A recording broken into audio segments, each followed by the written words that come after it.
पिछले एक महीने से चल रही जंग अब सबसे खतरनाक मोड़ पर पहुंच गई है। एक तरफ शांति वार्ता के दावे किए जा रहे हैं, दूसरी तरफ एक दूसरे के परमाणु ठिकानों को टारगेट कर महाविनाश की किताब खोलने का प्रयास किया जा रहा है। और ऐसा लग रहा है जैसे डोनाल्ड ट्रंप और बेंजामिन नेतन्याहू की जिद पश्चिम एशिया में चल रही जंग को एटमी जंग में बदलकर रख देगी। इस युद्ध की शुरुआत में इजरायल और अमेरिका ने ईरान के सैन्य ठिकानों को टारगेट किया, फिर समंदर में उसकी नेवी पर निशाना साधा। लेकिन जब उससे भी बात नहीं बनी तो अब ईरान के परमाणु ठिकानों पर हमले तेज। हालात ये हैं कि पिछले 48 घंटे में इजरायल और अमेरिका ने ईरान के कई परमाणु ठिकानों पर धावा बोल दिया है, जिसके बाद ईरान ने भी एटमी पलटवार की हुंकार भरी। अगर ये संघर्ष इसी तरह चलता रहा तो फिर इस जंग में एटम की एंट्री तय मानी है। इजराइल की मिसाइलों ने सबसे पहले बुशहर न्यूक्लियर प्लांट को टारगेट किया, जहां 10 दिन के अंदर यह तीसरा हमला है। उसके बाद खोंदाब के हैवी वाटर रिएक्टर कॉम्प्लेक्स पर इजराइल की मिसाइलें गिरी।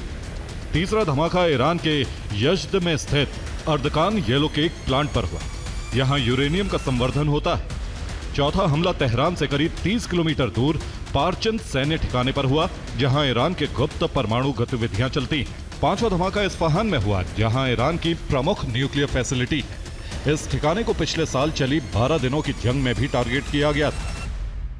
आपके मन में यह सवाल आ रहा होगा कि न्यूक्लियर प्लांट पर तो हमला समझ में आता है, लेकिन इजरायल और अमेरिका ईरान के स्टील प्लांट पर हमले क्यों कर रहे हैं? वहां पर मिसाइलें गिराकर उनको क्या हासिल होगा? किसी परमाणु साइट पर हमले का मतलब सिर्फ इंफ्रास्ट्रक्चर का नुकसान नहीं होता, बल्कि ये उस जहर को भी हवा में घुलने का मौका देता है जो लोगों की सांसों में जाकर उनकी जान ले सकता है।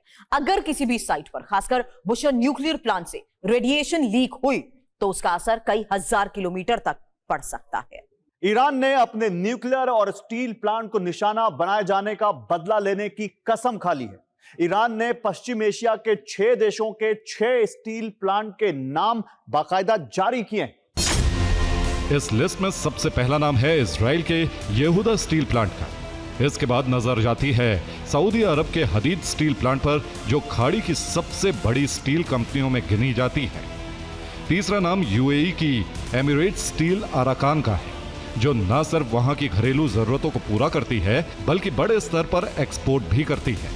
ईरान ने कुवैत की KWT स्टील को भी अपनी टारगेट वाली लिस्ट में रखा है। ये कंपनी कुवैत के इंफ्रास्ट्रक्चर और ऊर्जा सेक्टर के लिए बेहद अहम है। अगला नाम कतर की कतर स्टील का है, जो स्टील सप्लाई का हब मानी जाती है। और आखिर में बहरीन की फौलाद को भी टारगेट करने की बात कही गई है, जो पूरे खाड़ी क्षेत्र के स्टील नेटवर्क का एक मजबूत स्तंभ है। यहां हमला हुआ तो उसका असर कई देशों तक महसूस किया जाएगा।